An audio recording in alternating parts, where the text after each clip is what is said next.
अकलूज नगर परिषद नगराध्यक्षपद निवडणूक नाट्यमय वळणावर. अकलूज नगर परिषद निवडणुकीत भारतीय जनता पक्षाच्या नगराध्यक्षपदाच्या उमेदवाराचा अर्ज छाननीनंतर मंजूर झालेला आहे. यामुळे अकलूजच्या राजकारणात मोठी खळबळ उडालेली आहे.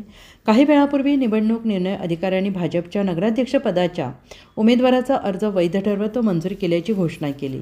भाजप उमेदवार पूजा कोथमिरे यांच्या अर्जावर काही तांत्रिक आक्षेप घेतले गेले, परंतु निवडणूक आयोगाने सर्व कायदेशीर बाजू तपासल्यानंतर अर्ज पूर्णपणे वैध असल्याचं स्पष्ट केलं. अर्ज मंजूर झाल्यामुळे आता भाजपच्या उमेदवाराचा थेट सामना इतर प्रमुख पक्षांच्या उमेदवारांसोबत होणार आहे.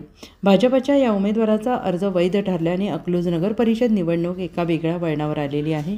अकलूज नगर परिषद निवडणुकीतील उमेदवारांच्या यादीवर शिक्कामोर्तब झाल्यानंतर आता खरी रणधुमाळी सुरू होईल. या आणि अशा सर्व घडामोडींसाठी पाहत रहा